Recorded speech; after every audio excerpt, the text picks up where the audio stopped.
훌륭한 리더의 말은 어떻게 완성될까? 지금 시대에 필요한 리더의 문장은 무엇일까요? 역사에 새겨진 리더의 문장들로부터 그 답을 찾아보는 설 특집 대통령의 문장들 시간 함께해 주실 세 분 나오셨습니다. 김성환 평론가님, 서효인 시인, 문장들의 두 주역 이슈 나오셨고요. 안녕하세요. 네, 안녕하세요. 예, 그리고 오늘은 특별히 신동호 시인을 모셨습니다. 안녕하세요, 시인님. 안녕하십니까.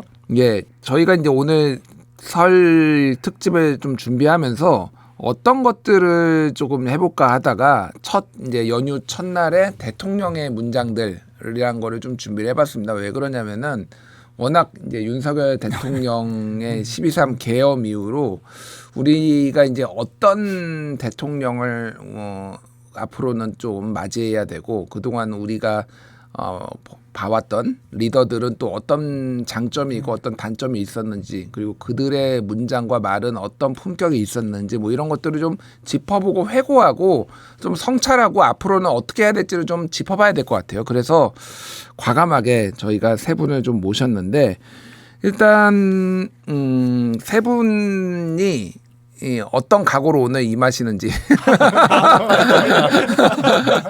아니, 우리 지금 하도 어선해가지고 사실 대통령의 문장, 언어 이렇게 얘기를 하면 윤석열 대통령 얘기를 안 할 수가 없어요. 그러니까 조금 박하게 평가하면 저는 윤석열 대통령의 언어는 굉장히 빈약했다?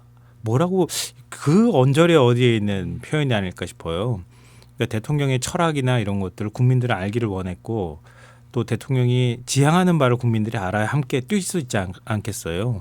근데 윤석열 대통령의 말 중에 기억나는 건 반국가 세력밖에 없으니 대통령의 철학은 뭐고 국민들한테 무엇을 함께 하자고 얘기했는지를 도무지 저는 기억나는 게 없어서 윤석열 대통령의 말은 선택할 수가 없겠구나 이런 생각했고요. 예. 다른 대통령의 말 중에 어떤 것들이 좋을지 진짜 이 아이템 한다고 얘기하고 난 다음에 머리를 싸매고 고민을 했습니다. 좀 이따 제가 들려드릴게요. 알겠습니다. 기대해 보겠고요. 저는 철학과 가치까지 갈 필요도 없이 요즘 제가 거짓말 때문에 스트레스가 너무 쌓여요. 거짓말을 듣는 스트레스가 이렇게 크다라는 거를 요즘 여실히 깨닫고 있습니다. 그래서 내가 누구한테 거짓말을 하지 않았나 반성도 하게 되고 매일 뉴스에서 이거 거짓말인데? 라고 느끼는 순간 굉장히 큰 고통이 뒤따르더라고요. 그래서 좀 거짓말 없는 말, 진실이 담겨있는 연설을 오늘 좀 여러분께 듣고 싶습니다. 알겠습니다. 그 신동호 시인님께는 먼저 요거를 여쭤봐야 될 것 같아요. 최근에 책을 한 권 내셨더라고요. 네. 예, 한겨레 출판에서 낸 대통령의 독서. 오늘 이제 모시게 된 계기도 이제 겸사겸사 같이 이렇게 모시게 된 계기도 요 책과 관련이 있는데 연설비서관 문재인 대통령 문재인 정부 때 대통령 연설비서관을 하셨잖아요. 네, 그렇습니다. 예, 그래서 그거와 관련된 경험이 좀 녹아 있는데 책 소개를 좀 본인이 좀 직접 해주시죠. 예, 그 제가 어느 날 그 대통령 연설 수정본을 이렇게 받았는데 거기에 그 추격 국가에서 선도 국가로 가자라는 이렇게 대통령의 그 메모가 있었습니다. 예. 근데 왠지 그때 그게 굉장히 제 마음에 이렇게 확 다가왔어요. 그래서 대통령이 이런 얘기를 어떻게 쓰셨을까 하고 이제 부속실에 가서 물어봤더니 그 이정동 교수의 축적의 길에 나오는 내용이더라고요. 그래서 막연하게 그때 대통령들이 어떤 책을 읽고 이것을 어떻게 자기 철학화하고 이것을 연설문으로 국민들에게 소개를 했는지 한번 얘기하면 참 국민들에게 좋은 이렇게 그 정보가 되겠다라는 생각을 막연하게 갖고 있다가 이 청와대 생활이 끝나고 나서 뭐 본격적으로 아무튼 그 작업을 하게 돼서 이번에 책으로 구성이 됐습니다. 그렇군요. 제가 이제 이 책을 유튜브로 보시는 분들은 이제 뭐 보실 텐데 이제 이 대통령의 독서란 책을 열심히 읽었어요. 제가 이제 두 가지를 느꼈는데 우리 뒤에 또 얘기를 하겠지만은 하나는 연설문을 쓰는 게 고역이겠구나. 정말 힘들겠구나. 거의 매일 숙제 검사 맞는 거죠. 그것도 이제 담임 선생님도 아니고 대통령한테 숙제 검사 받는 거니까 좀 많이 긴장이 되죠. 그러니까 저는 이제 언론인으로서 이 연설문들 같은 거를 이제 기사로 봐왔을 거 아니에요. 그때는 굉장히 빨리 읽습니다. 예. 시간도 없고 그러니까 휙휙휙휙 읽다가 이거를 어떤 배경으로 쓰게 됐는지를 이렇게 자세하게 해설서까지 붙여서 이제 써주시니까 그 연설문이 좀 다시 보이더라고요, 상당히. 네네. 그래서 고민. 그러니까 하나는 이 연설문 쓰는 게 고역이었겠구나. 또 하나는 이 연설문을 쓰기까지의 과정이 굉장히 뭐라고 해야 될까요? 그 좀 쉽지 않은 과정. 예. 많은 것들을 참고를 해야 되는 그런 과정이 있었겠구나. 뭐 세상에 뭐 쉬운 게 뭐가 있겠습니까만은 연설비서관은 나는 안 해야 되겠다. 일단 뭐 할 일이 있을지 뭐 모르겠지만 그러니까 안 해야 되겠다 이 생각이 확 들었어요. 아유, 안 하시는 게 좋습니다. 근데 진짜 힘들 것 같아요. 왜냐하면 그 노무현 정부 시절에 연설비서관 지냈던 윤태영 그 홍보석이 있었거든요. 그러니까 제1부속실장도 하고 홍보석까지 다 거치신 분이거든요. 그러니까 요즘식으로 말하면 노무현 대통령의 최측근 이렇게 해도 과언이 아닌데요. 처음으로 이제 노 대통령이 대선 출마를 하려고 하겠다고 한 다음에 그 당시는 이제 민주당 고문이었거든요. 그분이 쓴 기록이라는 책을 보면 이제 노 대통령의 이제 연설을 어디서 외부 원고가 들어온 거를 하나를 썼다는 거예요. 그래서 그거를 보여주니까 노무현 대통령이 이런 원고를 쓰려면 사전에 나에게 물어봤어야지 다시 쓰게 이렇게 얘기를 했다는 거예요. 그래서 이 말을 들으니까 얼마나 죽고 싶었겠어요. 업장이 무너졌겠네요. 일단 대통령한테 질책받은 것도 질책받은 건데 이거 다시 쓰란 말이야. 아니 다시 쓰라고 했으면은 그러면 어떻게 쓰라 이렇게 얘기를 해줘야 되잖아요. 아무 말 안 하고 그냥 사무실 나가버렸다는 거예요. 원고 마감 시간은 다 됐는데 그러니까 대통령한테 뭔가를 얘기를 들어야 되니까 얼마나 다급했겠어요. 노 대통령이 계단으로 막 내려가더니 계단 아래에서 위를 향해서 이렇게 보더니 지난 내가 몇 달간 강연한 내용을 다 읽어보게 거기에 다 있네 이렇게 하고 그냥 가버렸다는 거예요. 그래서 그날 원고를 쓰느라고 얼마나 괴로웠겠습니까. 대통령의 그 몇 달간의 연설 기록이나 이런 것들을 보면서 대통령이라면 이 상황에서 무슨 얘기를 했을까 그걸 막 비서관으로서 고민하지 않았겠어요. 그렇습니다. 그런 고민들이 그 책 안에 막 담겨 있어서 굉장히 저도 인상 깊게 읽었었습니다. 저도 이제 개인적인 경험을 좀 말씀을 드리면 그 대통령이라는 직위가 어떤 사람보다 고민을 치열하게 해야 되는 직위임에 또 동시에 매일매일 새로운 안건이 생기지 않습니까? 그렇죠. 그러니까 대통령의 고민이라는 게 앞에 거를 미리 하기가 상당히 힘드신 거예요. 그래서 미리 가서 만약에 취재를 한다. 뭐 일주일 이후에 이런 연설이 있는데 어떻게 생각하시냐라고 해서 받아 적잖아요. 근데 거기에 갇히는 순간 100% 실패합니다. 왜냐하면 대통령은 아직 그 고민을 시작을 안 하셨거든요. 근데 그 말씀하신 거에 갇혀서 연설문을 작성을 하다 보면 이제 하루 이틀 다가오고 하면 그때부터 본격적으로 고민을 하시거든요. 그러면 이만큼 쑥 앞서가 있으니까 100% 실패를 하게 되죠. 그래서 제가 이제 깨달은 게 절대 취재 안 한다. 그냥 아까 방금 전에 윤태영 선배님 말씀하셨듯이 최근에 말씀하신 거, 최근에 읽은 거, 이건 뭔지를 끊임없이 조사를 해서 쫓아가기 시작했죠. 그러니까 조금씩 이제 그 합이 맞는다고 하나요? 이제 그런 경험이 있습니다. 그렇게 보면 대통령하고 영적인 교감이 있어야 될 것 같아요. 영적인 거 뭐 주술 이런 거는 다 요즘 너무 힘들어요. 논리적인 교감? 논리적인 교감. 그러니까 이제 대통령이 어떤 생각을 하고 있고 평소에 어떤 것들을 읽고 있는지에 대해서 본인도 그거에 대해서 따라가야 되고 또 예측도 하고 뭐 이런 거를 이제 말씀해 주신 거는 이제 영적인 교감이라고 해주신 것 같아요. 알겠습니다. 본격적으로 저희가 좀 이제 대통령의 문장들 스타일에 대해서 얘기를 해볼 텐데요.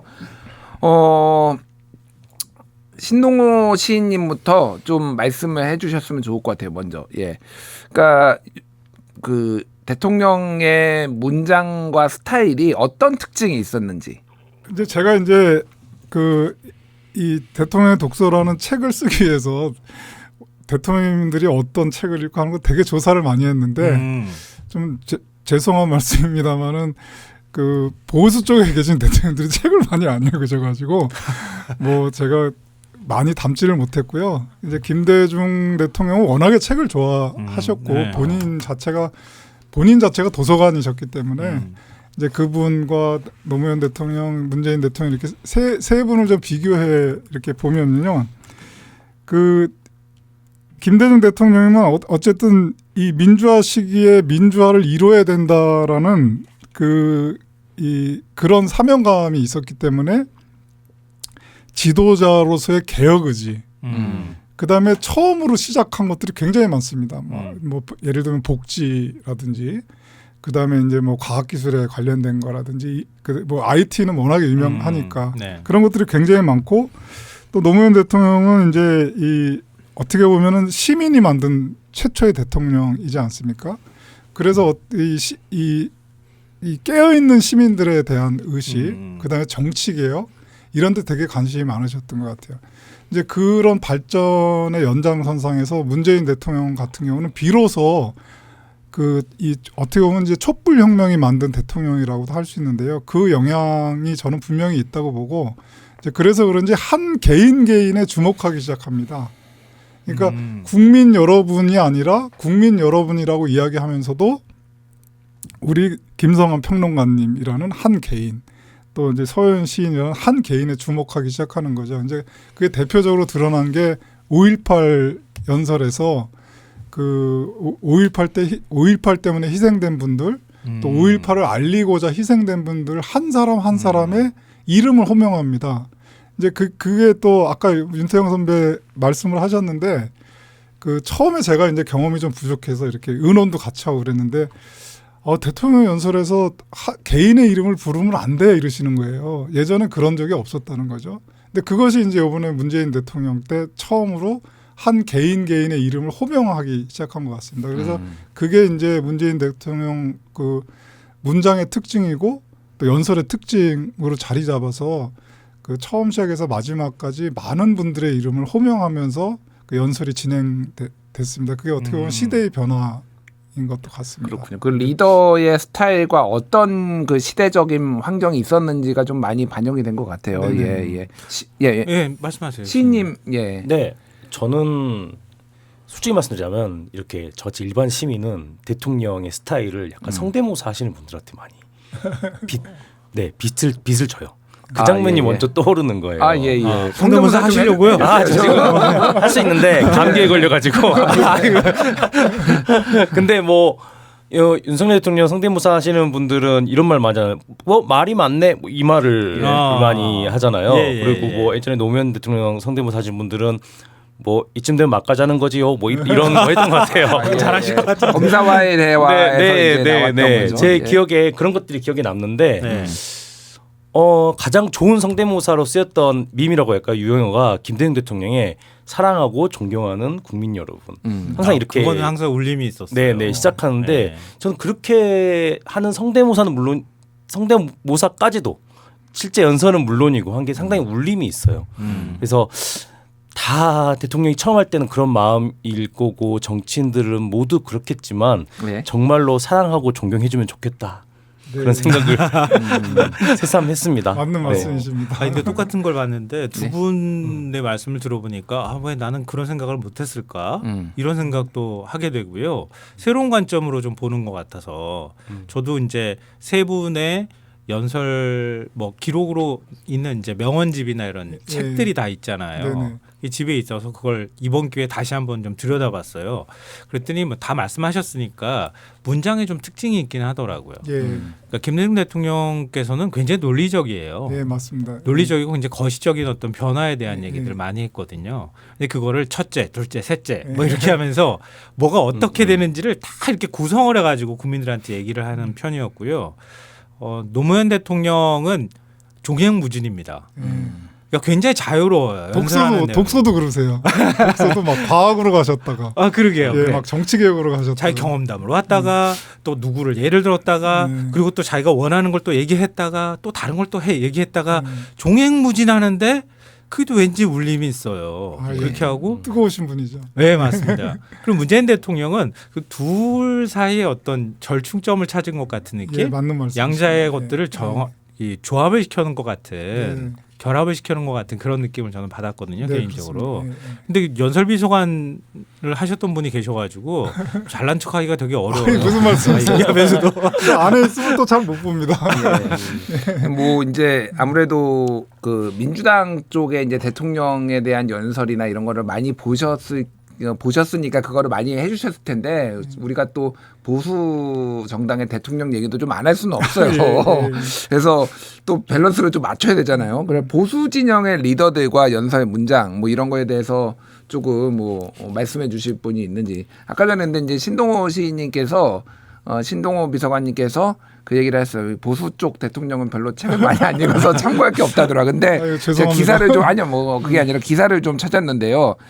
예전에 이제 대통령들이 휴가를 갈 때 이제 독서 목록을 좀 공개를 많이 했어요. 맞습니다. 그러다가 예. 이제 뭐 이걸 또 안 하기도 하고 그랬는데 노무현 대통령 같은 경우에는 파인만의 6가지 물리 이야기, 코끼리를 춤추게 하라, 주 5일 트렌드, 뭐 그리고 탄핵에서 직무가 정지됐을 때는 김훈 소설가 김훈의 칼의 노래 뭐 이런 거를 읽었다라고 하고 이명박 대통령은 넛지라는 책을 넛지, 읽었다. 유행이죠. 이게 이제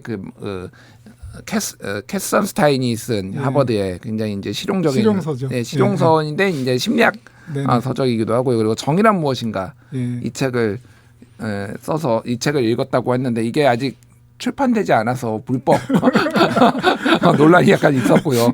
박근혜 대통령은 한국인만 모르는 다른 대한민국 뭐 이런 책을 읽었다라고 하고 탄핵이 됐을 때는 그때는 또 4차 산업혁명 이 책을 읽었는데 기억납니다. 유승민 의원이 그때 축적의 시간을 읽어봐라 예. 이런 조언을 했다는 기사가 또 있더라고요. 그때 축적의 읽어보셨으면 좋았을 것 같은데. 예, 그건 뭐 있어서 아니, 제가 이거를 쭉 말씀드린 거는 보수 대통령들이 책을 안 읽는 건 아니다. 아, 그럼요. 아니 제가 말씀드린 거는 이제 뭐 그런 의미도 있고요. 뭐 그런 것들이 어떻게 반영된 사례를 좀 찾기가 어려워가지고 그 말씀을 드린 거고요. 제가 최근에 약간 놀랐던 그 보수적 지도자 중에는 한동훈 전 대표의 언어에 제가 좀 놀란 적이 있는데요. 대통령은 아니지만 어쨌든 지도자들 보수적 중에. 지도자들 중에 그 지난번 총선 때 동료 시민이라는 표현을 썼는데 제가 깜짝 놀랐어요. 왜냐하면 그걸 한나 아렌트의 책에서 제가 그 표현을 발견한 적이 있거든요. 그러니까 어떤 세계 시민들이 어떤 동료 의식을 가지면서 함께 인권의 문제 이런 거에 관심을 가져야 한다는 의미에서 동료 시민이라는 표현을 한나 아렌트가 썼는데 그거를 한동훈 대표가 딱 썼을 때 아 보수도 좀 변하고 있구나라고 저는 이제 캐치를 했습니다. 왜냐하면 아무리 보수 쪽이라고 해도 명령에만 익숙하진 않을 거 아닙니까? 민주주의에 상당히 이렇게 경험도 했고 훈련도 받았을 텐데 그 보수 진영에서 그렇게 훈련받고 경험하신 민주주의를 누군가가 이렇게 펼쳐줘야 될 텐데 그거를 이제 한동훈 대표가 동료 시민이라는 의미에서 이렇게 해줬다는 의미가 들고 그래서 제가 관심을 갖고 이렇게 댓글들을 봤더니요. 바로 그 내용을 가지고 보수 안에서도 이렇게 논쟁을 하고 있더라고요. 예, 그래서 저도 약간 거기에서는 이렇게 희망을 좀 봤습니다. 그래서 그 뭐 한동훈 대표가 그거를 본인이 직접 그 만들어낸 건지 아닌지는 정확히 모르겠지만 본인이 정말 그런 책들을 통해서 그 표현을 만들어냈다면 저는 상당히 희망 있는 표현이라고 생각합니다. 근데 사실 그런 얘기들을 별로 안 해서 그런 거죠. 사실 저도 저 동료 시민들이라고 하는 표현이 화제가 됐던 걸 그 당시 되게 인상 깊게 봤고 그 보수 진영에서 볼 때 그게 잘 용인이 안 되는 것 같아요. 네, 그렇습니다. 왜냐하면 자유주의자 같거든요. 그러니까 이게 약간 진보성 있는 느낌을 받게 돼서 아마 보수 진영 내부에서도 논란이 있었던 것 같고요. 근데 갑자기 말씀 듣다 보니까 김무성 전 대표의 공화정이라고 하는 거 그거 굉장히 강조하고 다녔거든요. 그게 사실은 민주공화정이잖아요. 지금 우리가 살고 있는 사회인데 그 공화제라고 하는 걸 굉장히 중요하게 생각하고 얘기했는데 어찌 보면 지금 윤석열 대통령의 계엄 선포라든가 이런 게 거기에 정면으로 배치된단 말이에요. 맞습니다. 그러니까 보수진영 내부에서도 이런 얘기들이나 이런 목소리가 좀 커져야 할 필요가 있겠다. 요즘하고 비교해 봤을 때 특히 더 그런 느낌을 좀 받게 되는 것 같아요. 근데 저도 보수 리더하면 좀 더 거슬러 올라가서 김영삼 대통령이 생각나는데 닭의 목을 비틀어도 새벽은 온다. 그러니까 전 이 말을 새벽마다 곱씹고 있습니다. 새벽에 뉴스를 확인하고 닭의 목을 비틀어 새벽은 오겠지. 명언이죠. 명언이고 민주화 반독재 투쟁할 때 그때 남기셨단 말이고 그때 오랫동안 단식하시면서 하신 맞아요. 맞습니다.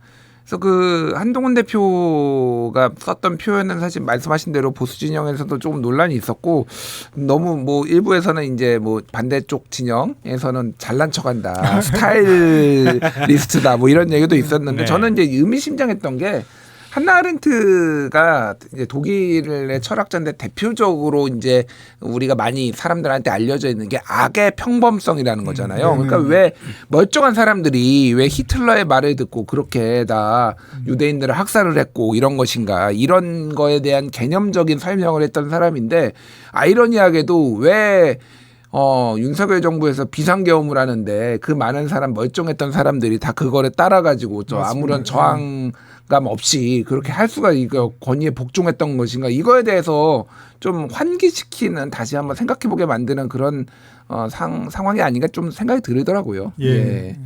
뭐 그렇습니다. 어쨌든 보수 진영의 얘기도 저희가 해봤고요.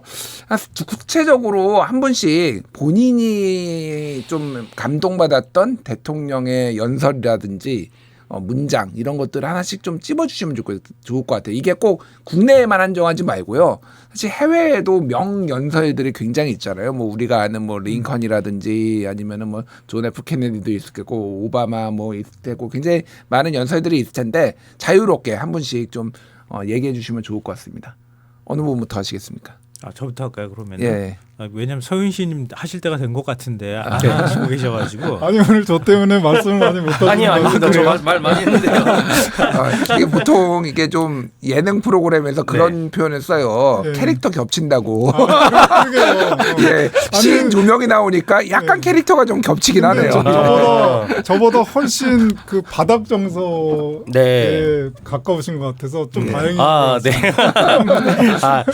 저는 사실 그 김대중 대통령의 마지막 연설을 떠올렸어요. 아마 예. 6.15 남북 공동선언 9주년 기념식인데 그게 또 마지막으로 대중 앞에 서서 말씀을 한 거였어요. 네. 그리고 굉장히 건강 상태가 많이 안 좋아지셨구나라는 걸 눈에 확연히 느껴지는데 그 앞에서 이렇게 말을 이어나가시는 모습 자체가 되게 찡했고 그때 뭐 노무현 대통령 서거하고 정권 네. 바뀌고 난 이후였잖아요. 예. 그 이렇게 말해요. 그 행동하는 양심이 됩시다. 행동하지 않는 양심은 악의 편입니다, 여러분. 이게 이 문장만 이제 말씀드리면 될 것 같은데 이 앞뒤로 이제 이명박 대통령께 드리는 말, 노무현 대통령이 서거하게 된 과정 같은 걸 얘기를 하는데 이 행동하는 양심이 됩시다가 처음에는 그 동아일보 광고 운동하면서 행동하지 않는 양심은 악의 편입니다부터 시작이 됐잖아요. 네. 시간이 너무나 많이 지났는데 지금도 명언이었지라고 쉽게 떠올릴 수 있는 말이 아니라 그렇구나라고 가슴을 쿵 치는 말이라는 게 씁쓸하기도 하고 이 울림이 주는 감동도 아직도 있다는 게 새삼스럽기도 하고 그래요. 그래서 12월 3일 날 행동하는 양심이 없었다면 어떻게 됐겠느냐. 그 이후로도 우리가 모여서 행동하지 않는 양심이 아니라면 앞으로 어떻게 될까 하는 걱정까지 드는 그런 말입니다. 제가 추임새를 잠깐 보태면 예. 우리 한강 작가의 소년이 온다도 예. 단 한 단어로 설명하라면 바로 양심이었던 것 같습니다. 아니 근데 유행도요. 요즘에 90년대 후반, 2000년대 초반 유행이 다시 돌아왔잖아요. 유행도 대통령의 말도 20년 지나고 나니까 다시 지금 조명을 받는 거 아닌가 싶은데요. 예. 그러니까 저는 공감이라는 단어로 생각했어요. 그러니까 대통령의 언어가 국민들한테 공감을 불러일으켜야 되거든요. 동감이 있어야 공감이 생기는 거잖아요. 그러니까 대통령이 무엇에 대해서 국민에게 얘기하고 국민들의 아픔을 공감하고 같이 힘들어하고 이렇게 하는 모습들을 볼 때 국민들이 오히려 거꾸로 힘이 나는 거란 말이에요. 그 일종의 이제 국민을 단합시키는 과정이라고 저는 생각하는데요. 예. 그런 면에서 김대중 대통령 취임사 연설이 저는 떠올랐어요.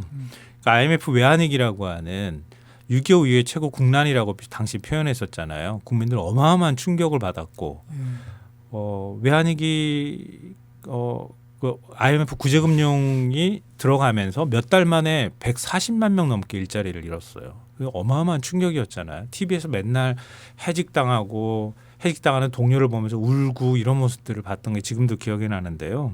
근데 그런 상황에서 집권을 하신 거예요. 98년 2월 25일에 이제 국회의사당에서 연설을 하는데요. 당시 김대중 이제 당선인이죠. 대통령이 이렇게 얘기를 합니다. 올 한 해 동안 물가는 오르고 실업은 늘어날 것입니다. 소득은 떨어지고 기업의 도산은 속출할 것입니다. 우리 모두는 지금 땀과 눈물과 이 말을 하고 10초 동안 멈추거든요. 지금 땀과 눈물과 이렇게 얘기하다가 눈에는 눈물이 그렁그렁 하면서 국민들이 힘들어하는 거에 막 공감을 하는 거예요.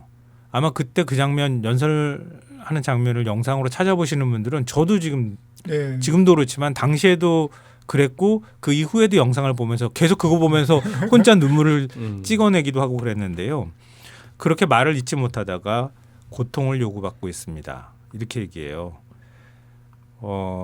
그리고 난 다음에 김대중 대통령이 우리 사회를 어떻게 바꿔야 되는가를 설명하는데요. 정부부터 뼈와 살을 깎는 노력을 하겠습니다.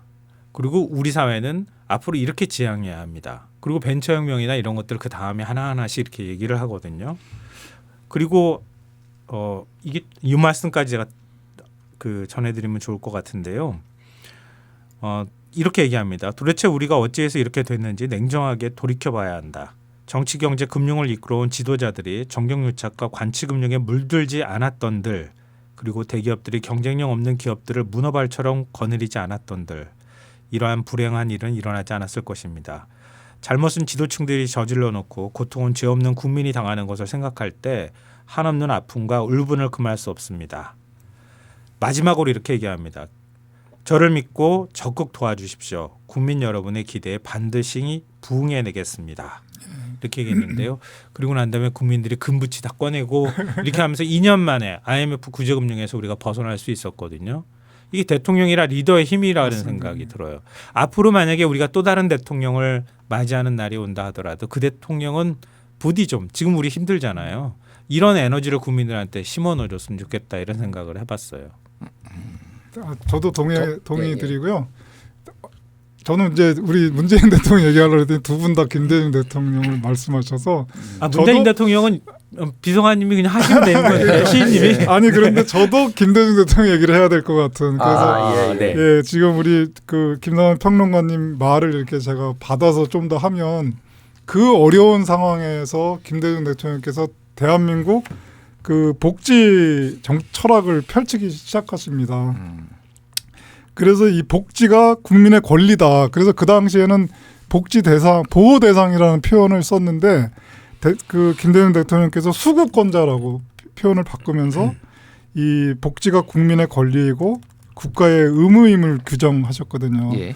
당시에 그렇게 어려운 상황에서 그 국민 복지를 한다 그러니까 반대쪽에서는 뭐 사회주의자다, 빨갱이다, 막 이렇게 그 비판을 받았는데 그거를 무릅쓰고 결국은 대한민국의 복지 정책을 시작을 하셨는데 그거야말로 이 지도자가 과거, 현재, 미래라는 어떤 그 입체적인 체제 속에서 지금 내가 무엇을 해야 되는지를 정말 정확히 아는 지도자였다는 생각이 들고요.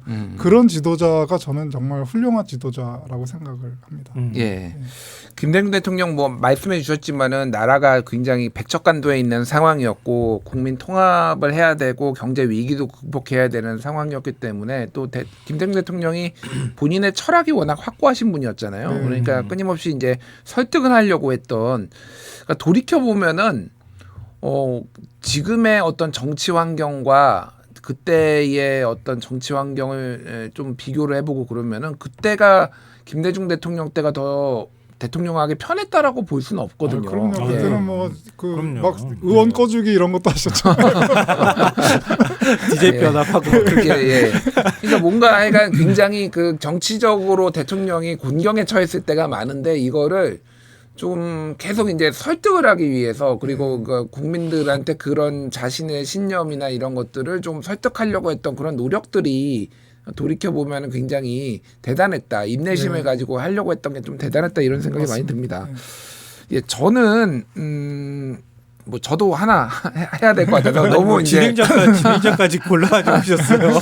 아니, 너무 이제 국내 것만 하셔가지고 예. 저는 이제 맞아. 해외 거를 하나 이게 그 유명하지는 않은데요. 저는 오바마 대통령이 했던 그 연설 중에 하나가 뭐가 있으냐면 노트르담 대학에서 이제 대학생들 졸업생들을 대상으로 연설을 한 게 있었어요.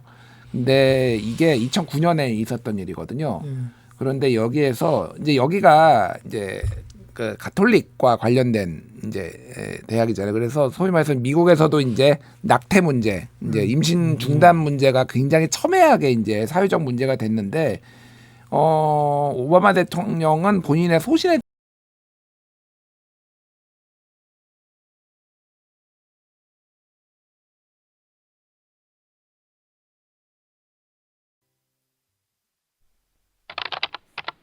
뉴스를 깊이 있게 세상을 현명하게 김준일의 뉴스 공감.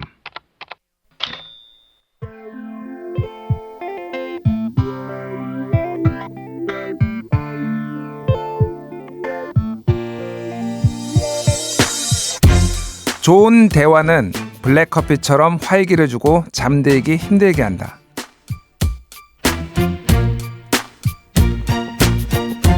안녕하십니까. CPBC 가톨릭 평화방송에 만드는 오디오 매거진 김준일의 뉴스공감 에디터 김준일입니다. 1월 28일 화요일, 오늘은 미국의 저술가 앤 모로우 린드버그의 말로 시작해봤습니다.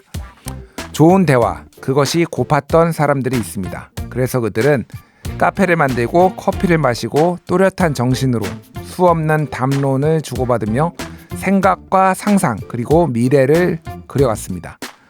어떤 이는 유럽의 근대화를 이끈 것이 바로 이 커피와 카페 그리고 대화라고 말할 정도였습니다. 지금의 우리에게도 그런 대화가 필요한 것은 아닐까 생각해 봅니다. 서로의 독백만 쌓이는 단칸방의 시간이 아닌 벽없이 이야기를 주고받는 대화의 장이 필요한 것이 아닐까 생각해 봅니다. 그래서 오늘은 친구들과 가볍고도 짙게 마치 농담을 나누듯 세상의 일에 대해 대화를 나누는 시간을 가져보려 하는데요. 설 특집 친구들과 논평들 시간 잠시 후에 시작해 보도록 하겠습니다.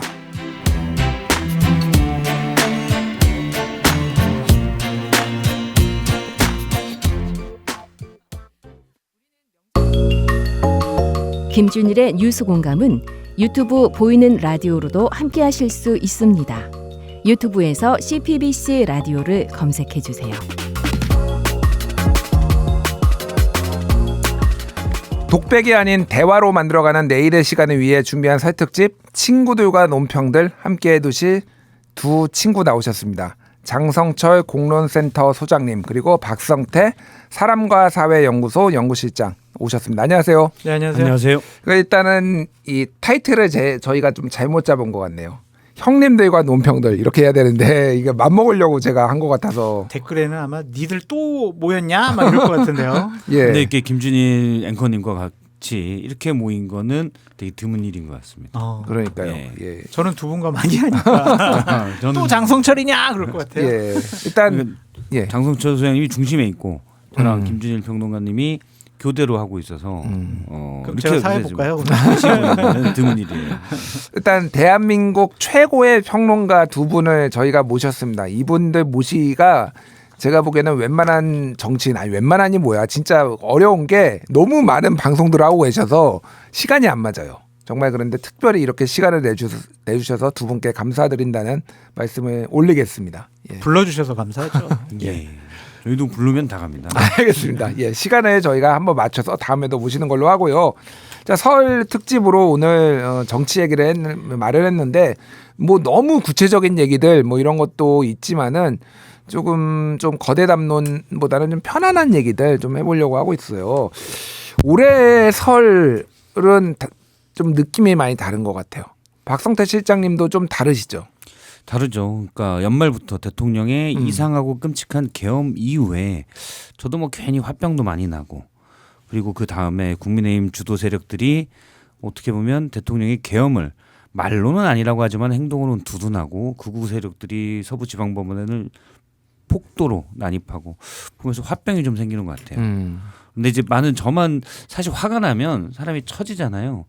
근데 저만 그런 게 아니고 많은 사람들이 그런지 경찰 아니 뭐 경제도 안 좋은데 상당히 자영업도 힘들고 다들 사회가 다운돼 있는 것 같아요. 예. 그럴 때는 노래를 부르시고 삼행시를 지으시고 아, 작살로 회를 잡아서 드시고 예. 그러시면 기분이 좋아질 겁니다. 작살로 회를 잡을 만한 상황은 아니어서 네. 멸치 같은 거 그냥 이쑤시개로 찔러서 찍어먹든지 그래야 그렇죠. 되겠습니다. 아니 그러니까 그 작살로 회를 잡는 거를 남한테 시켜야지 기분이 좋지. 내가 가서 잡아야 되면은 그리고 부인한테 시키세요. 부인. 남의 생일 노래를 하늘에서 보내주신 누구 이런 걸 부르는 게 듣는 거는 뭐 기분 좋을 수 있어도 자기가 부르려고 하면은 딱히 기분이 좋지는 않을 것 같아요. 예. 아니 근데 진짜 명절이라고 하면 예. 화기에 오손도손 막 식구들끼리 먼 친척들끼리 한번 모여가지고 그동안 어떻게 지냈니? 맛있는 음식 전도 부쳐 먹고 이러는데 이번 설에는 그러지 못할 것 같아요. 그냥 정치적으로 너무 지금 분열이 돼 있어가지고 정치 얘기하기 조심스러울 것 같고 또한 경제도 많이 안 좋아졌고 예. 또한 시국 상황도 나라도 대단히 어지럽고 혼란스럽고 그 가족들이 모여도 뭐 좋은 얘기를 할 수가 있을까? 윷놀이 하면서 와 이런 분위기는 안 될 것 같아요. 진짜 그 말씀 듣고 보니까 이번 명절에는 혹시 예. 정치적 성향이나 입장이 다른 가족분들과 같이 있다면 웬만하면 주제를 꺼내지 말아야 된다. 예. 그럼요. 예. 얘기하면 안 돼요. 윤석열 대통령 이거 반드시 구속 탄핵 뭐 이런 얘기도 굳이 왜냐면 지금 막 법원에 폭도가 들이닥치고 뭐 이런 상황이잖아요.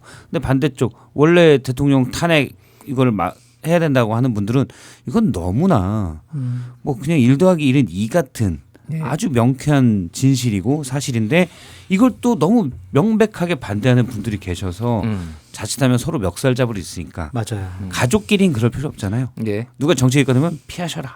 내일 설날 당일도 절대로 정치 얘기하지 마십시오. 아 그런가요? 네, 하지 마세요. 그럼 뭘- 애청잡으로 무슨 얘기를 해야 될까요? 그냥 뭐 맛있는 거 드시고 이렇게 고스톱 옛날처럼 고스톱 치고. 윷놀이하고 저는 그럼에도 불구하고 경청을 해주는 거는 어떤가 그 생각은 들어요. 들어보라고? 예예. 그러니까 생각이 다양한 분들이 있으니까 또 얘기를 한번 들어보고 그러면 그래요. 그런 부분은 또 공감이 되지만은 또 이런 부분을 주장하는 사람도 많으니까 한번 생각해 보시면 어떨까요?라고 하면은 쫓겨나겠죠. 세상을 너무 안이하게 보시는 것 같은데 지금 그래요. 상황이 그렇지 않잖아요. 제가 볼 때 16살 이상은 쉽지 않습니다. 네. 그렇군요. 네. 알겠습니다. 자, 경제 얘기 조금만 해볼게요. 지금 경제 성장률 얘기가 이게 이제 수치로 나오면은 사실 정확하게 이제 체감이 안 되시는 분들도 있는데 정부에서 1.8 그리고 한국은행에서 1.9 그런데 그거 지금 한국은행도 계엄 전에 나온 거라서 지금 조정한다라는 거잖아요. 이게 지금 1점대 우리나라 잠재 성장률이 2.0인데 그거 잠재 성장률보다도 안 나온다라는 거는 이게 지금 뭔가 작동이 제대로 안 되고 있다 이런 얘기 나오고 있고 환율은 뭐 계속 조금 요즘은 안정되긴 했지만 환율도 치솟고 있고 그럼요. 그 자영업자 대출 연체율도 9년 만에 최고 그리고 소비자 심리 지수는 뭐 20년 만에 최저 엉망진창이다 경제가 이런 얘기를 많이 해요. 주변에도 좀 그렇게 좀 많이 경기가 안 좋은 게 좀 느껴지시나요? 그렇죠. 저 얼마 전에 누가 불러서 집 앞 상가에 역 근처에 상가들이 많이 모여 있잖아요. 네. 전철역 근처에 거기 한번 가면서 쭉 상가들을 봤어요. 그랬더니 예를 들어서 큰 테이블이 뭐 20개 이상 있는데 저녁 7시 반쯤 넘어서 이 정도면은 뭐 제가 정확히 모르면 피크 타임에 최소한 가까운 시간 아니냐라는 생각인데 진짜 많은 곳이 3팀. 보통 한 팀, 2팀 저녁에. 예. 지역에 그냥 뭐 이렇게 그렇게 임대료는 비싸지 않은 동네긴 하지만 와 저분들 그래도 임대료 다 되고 어떻게 할까. 제가 본 걸로도 거의 역대 최악의 경기인 것 같아요. 그렇군요. 사실은 이제 자영업자들 내수 경기 이런 것들은 상가에서 지역 상가에서 돈이 어떻게 도냐 하면은 좀 보이거든요. 네. 그런데 역대 최악인 것 같다 그런 느낌이 듭니다. 제 친구 중에 중소기업하는 친구들이 몇 명 있는데 예. 2가지 문제점을 얘기하더라고요. 그러니까 국내 경기가요 신규 투자가 없다는 거예요. 신규 투자가 없다.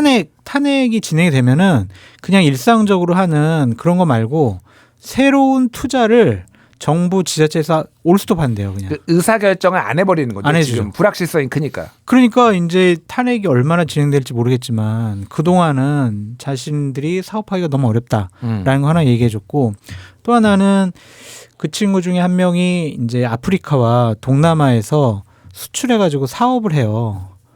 그런데 2가지 문제가 있는데 예전에 이제 한 1년 전에 6개월 전에 계약해 놓은 거랑 이 환율이 안 맞으니까 엄청 손해라는 거예요 지금. 그렇군요. 네. 그리고 또 하나가 아프리카 동남아보다는 우리가 경제적으로 선진화 민주주의 국가 이렇게 인식이 됐잖아요. 예.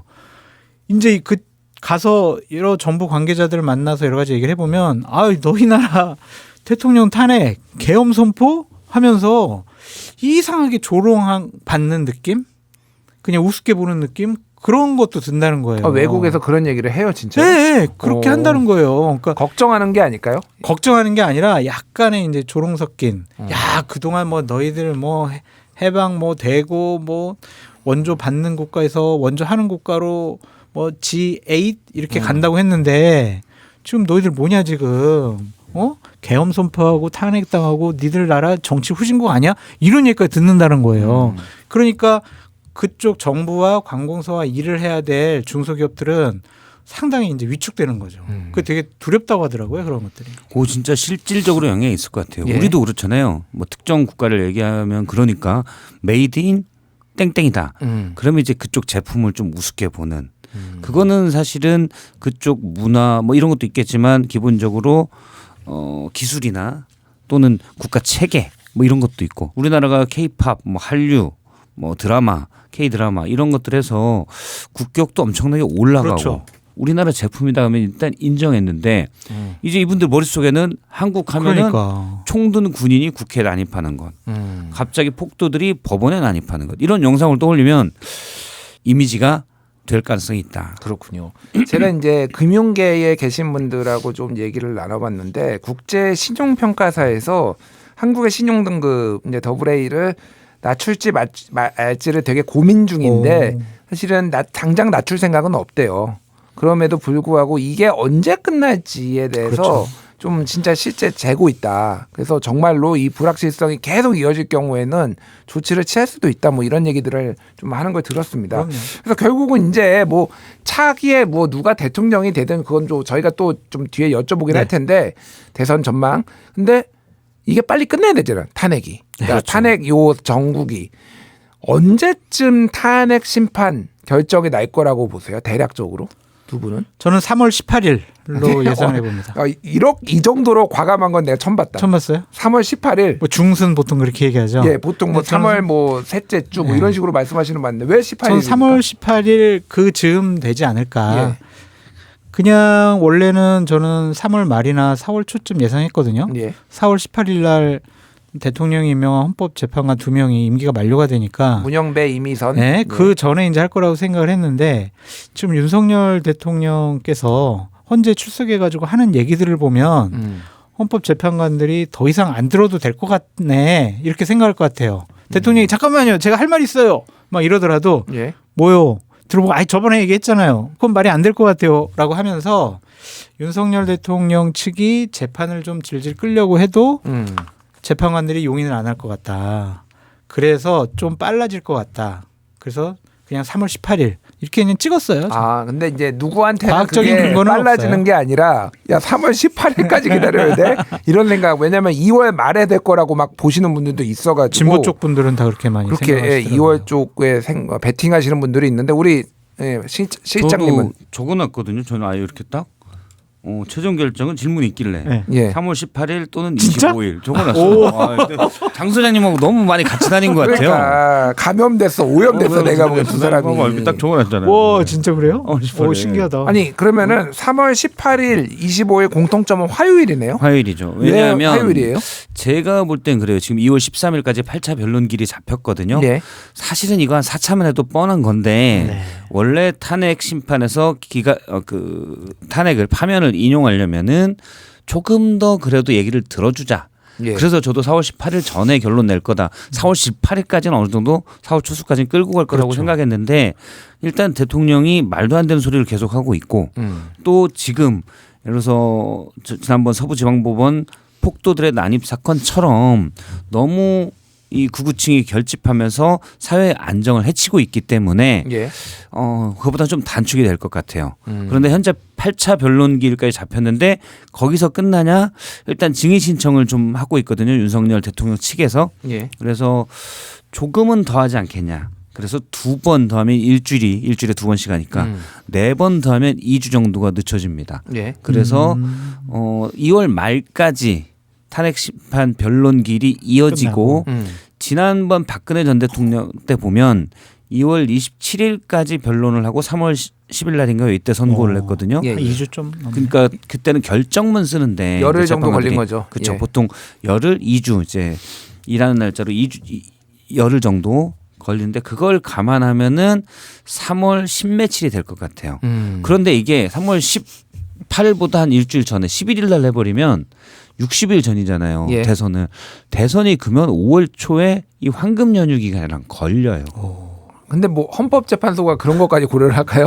그런데 원래 대선일을 예. 대선일을 수요일에 하는 건 이유가 있거든요. 예. 왜 그러냐면 주말에 뭐 금요일에 한다거나 월요일에 해버리면 사람들이 맞춰서 놀러 갈까 봐 투표를 많이 하기 위해서 한 주에 한 중간에 하거든요. 그럼 헌법재판관 이것도 대선이 물론 5년에 한 번씩이지만 앞으로 이제 또 탄핵이 없어야 되고 예. 그러면 이번에 날짜 잡으면 5년마다 그날에 하잖아요. 예를 들어 5월 9일 날 한다.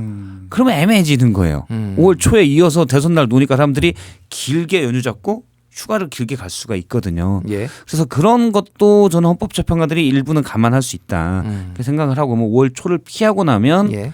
5월 앞서 말한 18일 정도. 5월 11일 날 하면 그 애매하게 연결 60일 전이니까 5월 10일 전에 해야 되거든요. 예. 그래서 그런 게 애매하게 되면서 조금은 늦춰지지 않을까. 제가 이 얘기 듣고 보니까 박성태 실장님은 확실히 반국가 세력이 맞는 것 같아요. 아 그래요? 네. 아니요, 윤석열 정권 계속 주요 화두가 역술 무속이었거든요. 저는 어젯밤 자다가 그냥 생각해 보니까 그냥 3월 18일 꿈에서 보니까 3월 18일 뭐 이랬거든요. 아 그렇군요. 근데 저렇게 과학적으로 얘기하시는 거 보면 역술과 무속을 인정을 안 하고 있다. 그래서 반국가 세력이다. 아 반국가 그렇게 세력이 그렇지, 그렇지. 잠깐만요. 이게 무슨- 왜냐면은 그 동조를 해줘야지 윤석열 아. 정권 하에서는 그걸 인정 안 하고 저렇게 과학적으로 얘기하시면 혹시 네. 명태균 씨한테 물어보면은 좀 정확하지 않을까요? 그분이 내가 구속되면은 한 달 안에 탄핵도는 하야 한다 이렇게 말씀하신 분이라서. 근데 그럴 듯하네요. 박 실장님 말씀 그러니까 들어보니까. 듣다 보니까 굉장히 설득력이 있는데, 그러니까 근데 이제 그런 얘기도 하시는 분들이 박근혜 변론이 17번이었거든요. 박근혜 예. 탄핵 때. 근데 지금 말씀하신 거는 14번 하고 이제 12번. 12번 하고 할 거면은 보수 진영에서 박근혜 때는 17번 했는데 왜 12번밖에 안 해? 이거는 문제다라고 또 얘기를 할 수도 있겠다. 뭐든지 뭐 시비할 거니까. 아, 그래요? 그 정도 무시하고 가야 돼요. 늦게 하면 늦게 한다고 뭐라 그럴 거고 예. 빨리 하면 빨리 한다고 뭐라 그럴 거예요. 저희가 들어보니까 음. 사실 4번만 해도 되는 거더라고요. 너무 그래요? 간단한 사건이어서 간단해요? 4번만 해도 되는데 원래 그런 거잖아요. 판사들도 유죄 때릴 거면 이 사람의 방어권을 좀 더 인정해 주거든요. 예. 할 수 있는 얘기 다 해봐. 약간 이런 느낌. 그런데 일단 탄핵을 인용할 게 거의 확실하기 때문에 조금은 그래 한 주 더 나와서 얘기해 보세요. 예. 이 정도 할 것 같아요. 그 대통령이 나간다고 했기 때문에 13일보다는 조금 더 2월 13일에 있는 8차 변론기일보다는 2번이나 4번 정도는 더 할 것 같아요. 근데 알겠습니다. 정확한 건 예. 있습니다. 예. 4월 18일 전에 합니다. 4월 선거. 18일 전에는 한다. 네, 무조건. 알겠습니다. 무조건. 예. 그 윤석열 대통령 얘기를 좀 해봐야 될 것 같아요. 일단 지난 목요일이었죠. 1월 23일에 또 이제 헌재 두 번째 2차 출석을 했고, 네. 그 김용현 국방부 장관도 나와서 그때 뭐 많은 얘기를 했는데 윤석열 대통령의 진술이 좀 오락가락한다라는 얘기들이 있어요. 예를 들면은 뭐 비상계엄 비상계엄이 아니라 비상입법기구. 비상입법기구와 관련해서 김용현이 했다라고 했다가 뭐 기억이 안 난다라고 했다. 근데 또 김용현 장관은 나와가지고 내가 작성했다. 네. 뭐 이렇게 얘기를 또 하는 상황이고, 또 부정선거와 관련해서도 음모론이 아니라 팩트 체크였다. 뭐 얘기도 하고 있고, 좀 어떻게 보세요? 그 진술하는 이 방향성과 이 목적, 윤석열 대통령이 노리는 것은 무엇인가 되게 궁금해요. 일단 목적을 떠나서 그 현상에 대한 이해. 왜 대통령의 말은 오락가락할까? 예. 제가 이야기하니까 벌써 장소장님이 웃으시잖아요. 왜 오락가락하는 건가요? 너무 명확한 거예요. 예? 대전제가 있잖아요. 이 제정신이면 12월 3일 날 이 평화로운, 물론 뭐 여당 입장에서나 또는 대통령 입장에서는 야당의 비판의 목소리가 높으니 그다지 평화롭지 않다라고 느낄 수 있지만 예. 어쨌든 국회에 여야가 싸우는 건, 야당이 대통령을 비판한 건 늘 있었던 건데 비상계엄을 선포하겠습니까? 이상한 사람이 오락가락하는 건 당연한 거다 일단. 그런데 그 오락가락하면서도 방향은 저는 그런 상태로 봐요. 일단 탄핵은 절대 안 당해야지. 그리고 차라면 안 당할 수 있어. 왜? 나는 정말 위급하다고 생각해서 비상계엄을 선포했으니 예. 이건 적법한 전시와 사변에 준하는 상태야라고 혼자는 머릿속에서 망상에서 생각할 수가 있을 것 같아요. 그래서 그걸 계속 주장하는 거고 그래서 핵심 아무래도 검사 출신이기 때문에 비상입법기구랄지 포고령이랄지 그다음에 국회의원들 정치활동 금하면 안 되는데 정치활동을 금하기 위해서 실제 구체적으로는 국회의원들 끌어내게 했잖아요. 예. 여기에 대해서는 이게 핵심 사항이 될 줄 알고 계속 부인하고 있다. 이렇게 보고 있습니다. 그렇군요. 저는 탄핵은 자포자기했다라는 생각이 들고. 아 탄핵 될 거라고 윤석열 대통령은 생각하는 거예요? 네. 그래서 헌법을 수호할 의지가 없는 사람이네라는 거를 본인 스스로 헌재 심판에 나가서 막 얘기를 하는 것 같더라고요. 그럼 왜 기본적으로. 나오나요? 근데 포기했는데? 내란죄는 예. 내가 혐의를 벗어나야 되겠다. 최소한 수괴, 우두머리 혐의로부터는 벗어나야 되겠다. 아, 이제 김용현이 했어요. 그 사령관들한테 나 그런 짓이 안 했어요. 계속 그렇게 얘기하잖아요. 예. 그러면은 수괴로부터는 벗어날 수 있죠.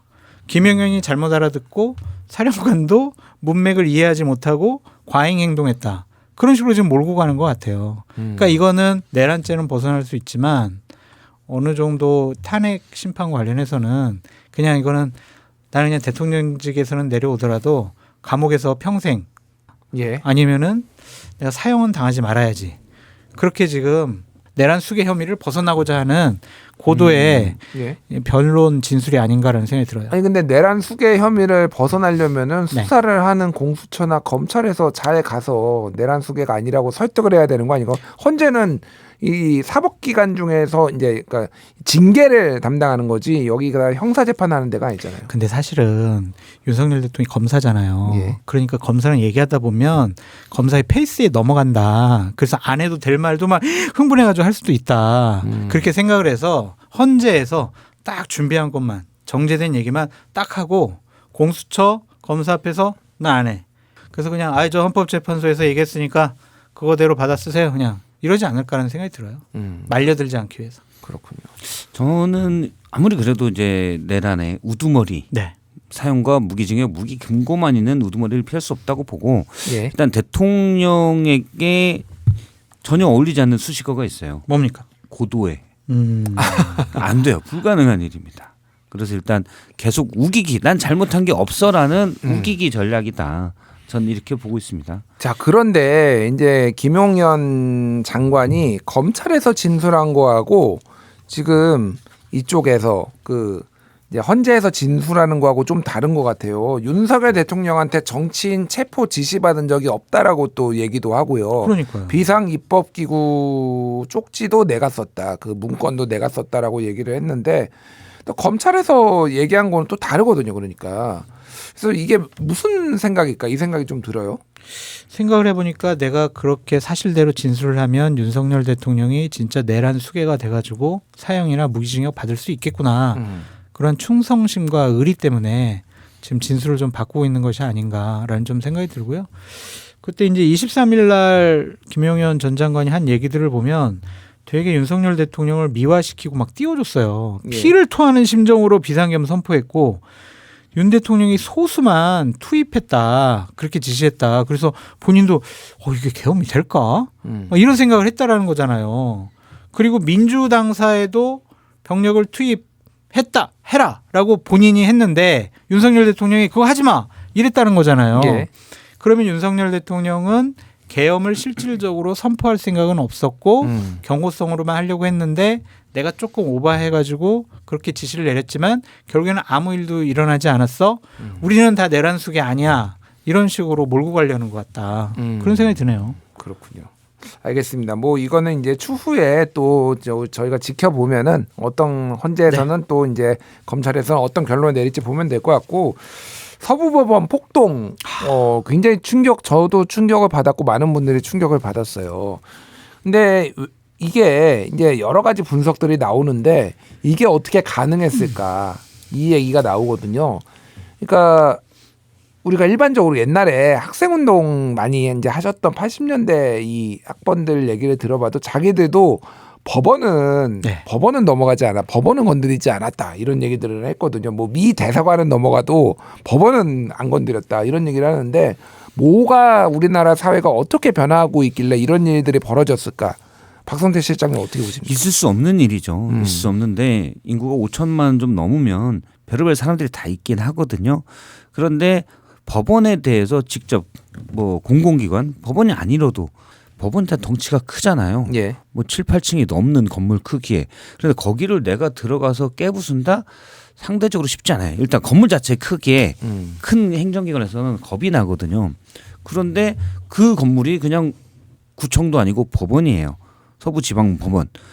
그런데 예전엔 이런 일이 아무리 이상한 놈들이 있다고 해도 이걸 잘 엄두에 안 나는데 여기에 정당성을 부추긴 사람들이 있습니다. 아, 있나요? 그럼요. 첫 번째 구구 유튜버가 있죠. 예. 그럼 구구 유튜버들 말에 자기들끼리 저 끄트머리에서 얘기해야 될 사람들을 이 담론의 중심으로 끌고 온 건 대통령 1번 윤석열 대통령. 예. 매일은 아니죠. 어쨌든 담화문 편지 써가면서 저도 끝까지 싸우겠습니다. 거리에서 뜨겁게 싸우고 있는 여러분들 뭐 고맙습니다. 이러니까 이분들이 어쨌든 현직 대통령이 힘을 실어준 거예요. 예. 그러니까 이 구구 폭도들이 정당성을 부여받았다고 생각을 하는 거죠. 이걸 또 구구 유튜버들이 전파해서 나르고 사실 구구 유튜버들은 대통령도 이 사람이 대통령도 구구 유튜버들이 선동했다고 봐야 돼요. 예. 예. 그런데 저는 가장 큰 문제가 있는 분들이 국민의힘의 지도부 권영세, 권성동, 예. 이 김기현, 나경원, 윤상현 이런 분들 다선 중진 의원들이 지도부와 다선 중진 의원들이 이 구구와 선긋기를 하지 못하고 뭐 거리는 둬야 된다 이런 얘기를 하지만 명확히 선긋기를 안 해요. 예. 자기들의 지지층을 결집시키려고 그러면서 에너지를 거기다 공급하고 있는 거예요. 그러면 이분들이 난입한 폭도들이 다 지금 여당의 정파의 주요 한 축인 여당의 지도부들이 나를 밀고 있다라고 생각을 한 거죠. 그래서는 들고 갔다. 예. 근데 이분들을 누가 이 주류 무대로 끌고 나와서 정당성을 부여하고 부추기느냐. 이게 중요한 거거든요. 예. 저는 지금 가장 문제가 있는 건 국민의힘 지도부다라고 봅니다. 알겠습니다. 근데 원흉은 정광훈 씨라고 볼 수밖에 없죠. 정광훈. 그 한 언론 보도에 의하면은 거기 막 올라가지고 막 유리창 깨고 막 벽돌로 막 예. 그 여러 가지로 막 부순 그 사람 중에 한 명이 정광훈 그 교회의 전도사라고 전도사. 하잖아요. 한겨레가 보도했는데 네. 정확하게는 그 판사 7층 문을 발로 차고 들어간 사람. 네. 그 사람이 이제 정광훈 전도사인데 그 방이 그 판사의 방인지를 어떻게 알았느냐. 이게 조금 많이 논란이 되더라고요. 그렇다면 거기에 20, 30대가 거의 반수라고 좀 하던데 그러면은 정광훈 씨의 어떤 신도들이 아닐까? 그래서 그렇게 종교적인 확신과 세뇌를 당한 것이 아닌가? 그렇게 좀 생각이 듭니다. 아무리 생각해도 뭐 이재명 대표에 대한 적개심과 원한이 많더라도 윤석열 대통령을 꼭 지켜야 되겠다고 하더라도 예. 법원까지 가가지고 그런 폭력적인 행위를 보인다라는 것은 그것을 넘어선 어떠한 세뇌가 있지 않느냐, 신념이 있는 거 아니냐. 그것을 정광훈 씨가 좀 심어놓은 것이 아니냐. 정광훈 씨한테 좀 가스라이팅 당한 분들이 과격한 행동을 한 것이 아니냐. 그런 생각이 들어요. 정광훈 씨 얘기를 했으니까 제가 요 질문을 드릴게요. 정광훈 씨가 뭐라고 했냐면은 부당한 공권력에 대해서 불가피하게 저항할 수밖에 없고 이거를 정당한 저항권 행사다라고 이제 법원에서 윤석열 대통령을 구속하는 것은 부당한 공권력이다 이런 식으로 이제 얘기를 했거든요. 그래서 뭐 이제 윤석열 대통령을 구치소에서 데리고 나올 수도 있다 뭐 이런 얘기까지 지금 했어요. 정당한 저항권 행사가 맞습니까 이게? 아니죠. 저항권이란 말은 우리나라 법에는 명문화되어 있지 않지만 헌법 전문에 있는 표현이 있습니다. 불후에 항거한 4.19 민주 이념을 계승하여라는 거에서 거기에 저항권을 뜻한다라는 얘기가 있거든요. 그래서 대법원 판례에도 저항권이라는 표현이 나와요. 김재규가 처음에 그 박정희 전 대통령 김재규 씨가 법원에서 저항권을 얘기했거든요. 예. 근데 그걸 인정을 안 했어요. 인정을 안 하고 그러면서 저항권이라는 표현이 나오고 헌법재판소에서 이미 결정한 게 있습니다. 이때도 저항권에 대해서 통진당 해산 때 저항권을 주장하니까 저항권에 대해서는 몇 가지 요건이 있어야 한다라고 그래요. 그러니까 그래서 경찰이 좀 이분이 성격이 좀 나쁜 경찰이 있어요. 지나가는 행인 하나를 사실은 이분이 잘못했는데 이분을 막 체포하려고 해요. 예. 근데 나는 저항권이 있어 하고 그런 식으로 하면 안 된다는 거죠. 일단 법 집행에 대해서. 그러니까 저항권은 전체 이 공권력이 정부의 권력이 민주적 기본 질서를 전반적으로 해야 할 때 예. 이게 이제 대표적인 게 어느 때면 5.18 때 같은 때예요. 4.19 같은 때. 이때는 국민 저항권을 인정하는 거죠. 그러니까 재심에서 5.18에 그때 있던 분이 다 무죄 나오고 당시 오히려 보상도 받고 이건 국민 저항권을 행사했다라는 그 판단하에 이루어지는 거거든요. 그러니까 전체적인 질서를 해야 할 때고 소극적이어야 돼요. 그러니까 들어왔을 때 막는 거는 가능한 거죠. 예. 소극적. 그리고 또 하나 당시 헌법재판소 결정문에 또 하나가 뭐냐면은 최종적 수단이어야 된다. 그러니까 나는 아니에요. 이렇게 하시면 안 돼요. 다 하고 나서 최종적으로 더 이상 수단이 없을 때 저항권이라는 걸 인정해 주는데 그냥 저항권을 정광훈 목사가 아무렇게나 쓰는 거예요. 이거는 자 민주적 기본 질서에 이분 그 공권력이 해했냐? 그거 아니죠. 정반대죠. 대통령이 민주적 기본 질서를 극적으로 해야 하는 계엄을 선포해서 각 국민들의 기본권을 해치는 거였잖아요. 예. 그 사람을 벌 주는 게 어떻게 기본권을 민주적 기본 질서를 해야 하는 거예요. 이것부터가 아예 잘못됐죠. 그래서 저항권이 아니고 이건 폭도예요. 그냥 폭도. 폭도다. 예. 박성태 실장님은 너무 착해요. 왜요? 정광훈 목사의 저런 헛소리에 예. 저렇게 그냥 논리적으로 과학적으로 과거 사례까지 해가지고 반박하고 비판의 얘기를 해주는 거 보면 너무 착하다니까. 저 같으면은 아니 뭐 그런 헛소리에 뭐 일일이 대응을 해요. 그냥 그게 맞는 것 같아요. 뭐 소음인데 그냥 시끄러우니까 귀 막고 있죠. 저 같으면 이러거든요. 근데 저 웃긴 게 예. 사랑제일교회에서 앞서 이제 그 전도사 7층에 판사문을 발로 찬 전도사 논란이 나왔을 때 입장문을 냈어요. 예. 입장문을 냈는데 그 사람은 이모 씨는 사랑제일교회 공식적인 직책을 맡거나 사례비를 받는 분이 아님을 분명히 하며 그러니까 그 교회 다닌 사람은 맞는데 예. 신도나 뭐. 직책을 맡은 사람은 아니다. 그래서 뭐 특임 전도사 뭐 이렇던데요 있어요? 보니까. 그러니까 예. 그런 식으로 이제 공식적으로는 안 했다라는 거죠. 그러면은 무슨 특임 교수가 어느 교수 대학의 특임 교수가 사고 치면은 우리 대학 교수가 아니면 뭐 이렇게 하는 건가요? 그러면 저는 이 뒷부분 이렇게 최근 발생한 불미스러운 사태와 관련해 의문을 가지시는 분들이 많은 것으로 아는데 예. 사랑제일교회는 이와 관련 조직적으로 어떤 사태를 유도하거나 개입한 적이 없다. 이렇게 얘기를 했는데 이게 입장문이 문으로 딱 나왔어요. 그런데 아니 그 전날 4월 18일 날 정광훈이 방금 말씀하신 것처럼 저항권하면서 막 주장했잖아요. 예. 그래놓고 해서 벌어진 일을 불미스러운 사태라고 자기들도 좀 뭐 잘못한지 안 거야 이게. 그쪽에서 불미스러운 사태라고 하고 개입이 없다? 박 실장님이 자꾸 이렇게 반박을 해주니까 재미 붙어가지고 계속 입장문 내는 거예요. 그냥 무시해버리세요. 알겠습니다. 예. 어쨌든 법원 폭동 같은 일은 다시 벌어지지 않아야 되는데 많은 사람들이 우려하는 게 윤석열 대통령이 탄핵이 인용됐을 때 사고가 나지 않을까 이거 걱정하시는 분들이 굉장히 많더라고요. 박근혜 대통령 때도 숫자가 좀 헷갈렸는데 5명이 사망했다고 그러더라고요. 4명 아니었나요? 예, 지금 언론 보도에 따르면 또 5명이라고 나와서 제가 뭐 명확하진 않은데 어쨌든 많은 사람들이 근데 이게 자기들끼리 흥분해가지고 그때 막 대형 스피커가 쓰러져가지고 거기에 그렇죠. 깔려서 돌아가신 분도 있고 막 버스에 올라갔다가 뭐 분도 있고. 그런 분들도 있고 이게 막 그렇거든요. 그래서 이번에 서부지법을 침탈한 세력들에 대해서는 일벌백계 해야 한다. 본보기로 정말 법이 정한 최고의 형을 선고를 해야 된다. 그런 생각까지 들어요.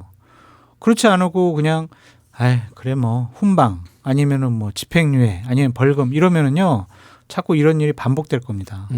그리고 대통령을 강하게 옹호하고 방어하고 자랑스러워하는 분들 같은 경우에 진짜 인용되면은 뭔 짓을 할지 몰라요. 예. 그러니까 법의 엄격함을 이번 기회에 확실하게 보여줘야 한다. 그래야 향후에 사법의 결정에 대해서 반발하고 폭력적인 행위를 하는 것들이 줄어들 것이다. 그렇게 말씀드려요.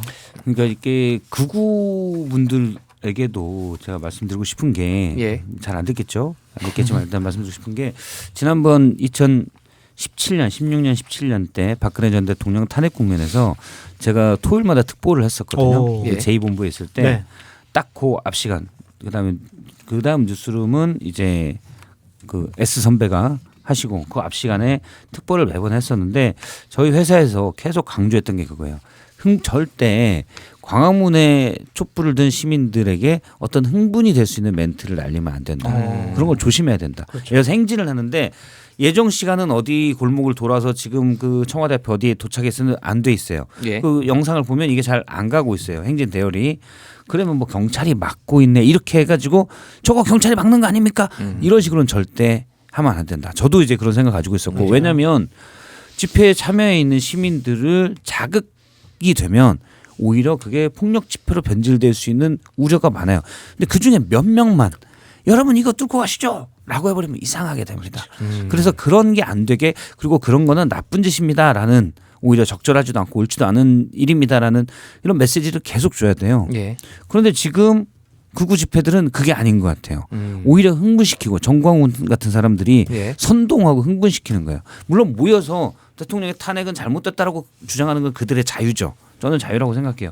근데 흥분시키고 선동해서 뭔가를 얻어내려는 자, 전광훈 등 극우 유튜버들 있을 거예요. 이들이 오히려 사태를 악화시키고 있다. 이거는 극우의 주장을 하는 그분들에게도 안 좋아요.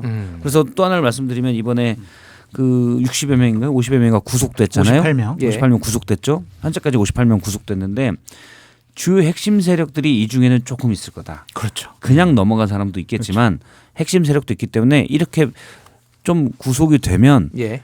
에너지는 그러니까 주요 이 나쁜 짓을 막 퍼뜨리는 이런 사람들이 좀 일부 구속되면 조금 에너지는 줄어들 것 같아요. 알겠습니다. 근데 김준일 예. 앵커님 예.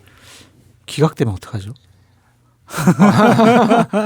뭐 제가 모르겠습니다. 저도 뭐 그럴 가능성은 아니 지난번 이진석 방통위원장 저는 이진석 방통위원장 같은 경우에는요 반반 나뉘었잖아요. 기각 가능성을 높게 봤어요. 오, 사실 그러세요? 인용보다는 네. 기각 가능성이 높다. 이게 근데 이념적으로 보니까 이념적으로 딱 분류해놨더라고요 재판관들을. 저 진행자 욕심을 하셔서 저한테 계속 질문해 주시는데 아니, 그래가지고 이거 기각되면 어떡하나. 그건데 이거는 너무 그러니까 이 법관들, 네. 이 법조인들의 특징이 있는데 뭐가 됐든 뭐 진보든 보수든 이런 기본의 질서와 어떤 법 질서 그리고 또 하나는 어떤 법원이나 헌재의 권위를 거스르는 것에 대해서는 진보 보수가 따로 없더라고요. 네. 그런 차원에서는 아마 저는 매우 높은 확률로 인용될 거라고 보고 제가 답변을 계속 하고 있었습니다.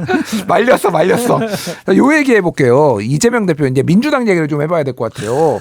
설 연휴 직전에 이재명 대표가 신년 뭐 기자회견을 하면서 꽤 장문의 이제 기자회견문을 읽었어요. 뭐 내용은 이를테면은 좀 성장 쪽으로 좀 초점을 맞추겠다. 그리고 정치 보복도 하지 않고 좀 화합을 좀 이렇게 하겠다. 뭐 이런 쪽의 이제 취지의 내용이었는데 이거를 왜 갑자기 이 타이밍에 하고 이게 좀 어느 정도 효과가 있을 것 같은지 한번 좀 말씀해 주시죠. 효과는 제한적일 것 같아요. 제한적이다. 일단 이미지잖아요. 정치인들은 이미지인데 그러니까 텍스트로 말을 하지만 추상적으로 뭐뭐하겠다. 그래서 우리나라 선진국가 만들겠습니다. 아무런 감흥이 없잖아요. 그렇죠? 그러니까 좀 어떻게 할 거냐 이런 부분들이 구체적인 것들이 보여야 되거든요. 예. 그래서 저는 텔링보다는 쇼잉이다. 쇼잉이 이제 어떤 퍼포먼스의 쇼잉이 아니라 뭔가가 보여져야 이게 이미지에 잡힌다. 이런 얘기를 뭐 중지 정치인들에게 종종 하곤 하는데 예를 들어서 이재명 대표가 지난번에 전 법제처장 만나서 보복하지 않는 거 하겠다. 그럼 제가 이제 친명계 쪽 분을 만나서 그런 얘기를 해요. 그건 말로만 해봐야 아무런 감흥이 없다. 그렇죠. 보복하지 않겠다. 누가 이전에 사실은 지난번 공천 때 사실은 비명계에 대해서 보복한 것처럼 비춰졌잖아요. 비춰졌거든요. 보복하지 않겠다고 말로 할 게 아니라 임종석, 박용진을 가서 만나라. 만나서 손을 잡고 우리 잘해봅시다. 이게 보복하지 않겠다라는 메시지가 되는 거지 말로 정치 보복은 해서는 안 될 거라고 생각합니다. 이거는 신뢰를 못 주는 거죠. 근데 이번에 경제나 성장에 대해서 메시지를 많이 내놨지만 추상적인 메시지들밖에 없는 거예요. 그렇군요. 구체적으로 지금 예를 들어서 내수경 물론 추경도 그런 게 됐지만 추경이 너무 많이 얘기를 해서 약간의 신선한 맛은 없지만 지금 사실은 최상목 대행도 추경하겠다는 쪽에 있으니까 그런 얘기를 좀 더 구체적으로 추경을 하는데 그러면 예를 들어 자영업자들 살리기 위해서 어떤 게 필요하다. 예. 이런 걸 좀 손에 잡히는 것들이 나와야 되는데 그런 게 좀 없었다. 예. 그런 게 좀 아쉽다는 생각입니다. 이재명표 지역화폐 뭐 지원법 이런 거를 조금 뭐 얘기를 더 강하게 해야 되는 건가 아니면 이제 그런 거 안 하겠다라고 해야 되는 건가요? 저는 사실은 지역화폐에 대해서는 좀 반대하는 거예요. 그러니까 예. 왜냐면 이거는 선별적 지원이나 보편적 복 지원이나 이런 것과 비슷한 거잖아요. 이제 기본소득 그다음에 전국민 무슨 뭐 재난지원금 뭐, 이런 예. 것과 일맥상통하는 얘기인데, 그러니까 그 정도의 예산을 투입해서 효용성이 과연 있느냐, 저는 떨어진다고 봐요. 예를 들어서 지금 자영업자들이 장사를 접고 싶어도 못 접는 분들, 왜냐하면 대출에 대해서 장사를 접는 순간 그 자영업하는 걸로 조건이 좀 좋은 조건으로 받는 대출들이 있거든요. 예. 이걸 다 갚아야 돼요. 뭐 예를 들어서 예산이 뭐 지역화폐 13조 뭐 이렇게 들어간다 그러면은 아니 기본 예전에 이제 재난지원금 같은 게 그 정도 들어갔고 뭐 지역화폐 몇 조가 들어간다 뭐 10조가 들어간다, 다른 식으로 선별적으로 정말 어려운 사람 지원하는 게 저는 훨씬 낫다 이렇게 생각하는 편이에요. 근데 이런 편에 찬반이 나뉘니까 아마 거기에 대해서 고민을 하지 못해서 그런 게 없지 않았나라는 예. 생각도 들지만, 일단 위험한 자영업자들 또 위험한 중소기업들로 해서 구체적인 안들을 좀 고민해서 내놨으면 어땠을까라는 생각이 듭니다. 알겠습니다. 장성철 소장님, 왜 이재명 대표는 이 타이밍에 이런 기자회견을 했을까요? 그러니까 정쟁에서 벗어나서 민생과 경제를 챙기는 이재명 대표 국가 지도자로서의 모습 보여주고 싶다. 뭐 그런 생각이었을 거예요. 거기 기자회견 할 때 뒤에 백드롭 보니까 회복과 성장, 그것도 이제 경제 문제에 집중해 있더라고요. 예. 근데 제가 이제 실패작이라고 생각하는 이유는 실패작인가요? 네. 왜냐하면은 그게 이 상황을 주도할 수가 없어요. 그러니까 화두를 던졌으면 그걸 가지고 치열하게 논쟁이 붙어서 내가 맞아요라는 걸 입증해 가야 되는데 그냥 다음 날 언론에 하나 보도되는 그 정도 수준으로 끝났거든요. 그렇기 때문에 이거는 국민적인 관심을 끌어오지도 못했다라는 생각이 들고, 또 하나의 포인트는 이재명 대표가 경제와 민생을 잘못 챙길 것 같아서 지지율이 하락을 하고 비호감도가 높냐?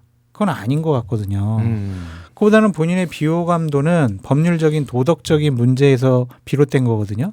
뭐 사법 리스크. 그렇죠. 예. 근데 그런 것들에 대해서는 윤석열 대통령처럼 내 재판 질질 끌어야지라는 인상을 국민들에게 주면서 민생 경제 회복을 외친다고 한들 국민들이 과연 그 진정성을 믿을 수가 있을 것이냐.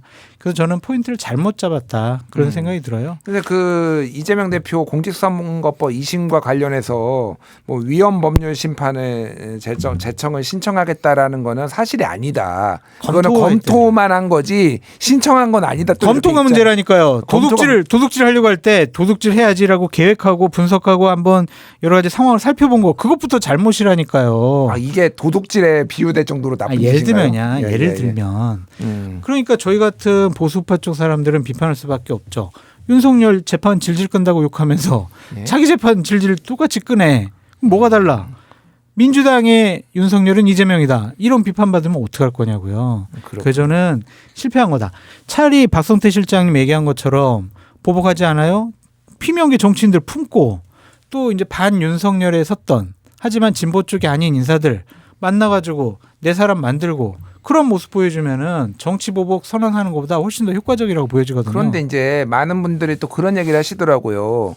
이재명 대표가 첫 번째 당대표 나올 때 그때 경선을 했던 게 그때 이제 방금 얘기했던 박용진 의원이었거든요. 그때 이재명 대표가 박용진도 공천을 받는데 두려워하지 않는 그런 정당을 만들겠습니다라고 했는데 이제 공천에 뭐 이재명 대표가 직접 뭐 개입한 건 아니지만 결국 안 줬잖아요.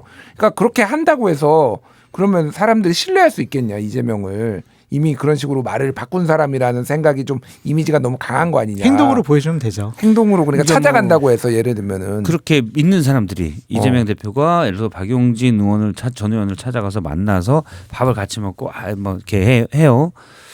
그러면 그래도 지금 이제 김준일 평론가님이 앵커님이 얘기하신 것처럼 아유 저거 다 쇼야라고 하는 분도 많이 있겠죠. 그분들은 어차피 이재명 대표 안 찍어요. 그리고 근데 이재명 대표는 아유 나는 저분 예전에 공천 한 거 보니까 마음에 안 들어.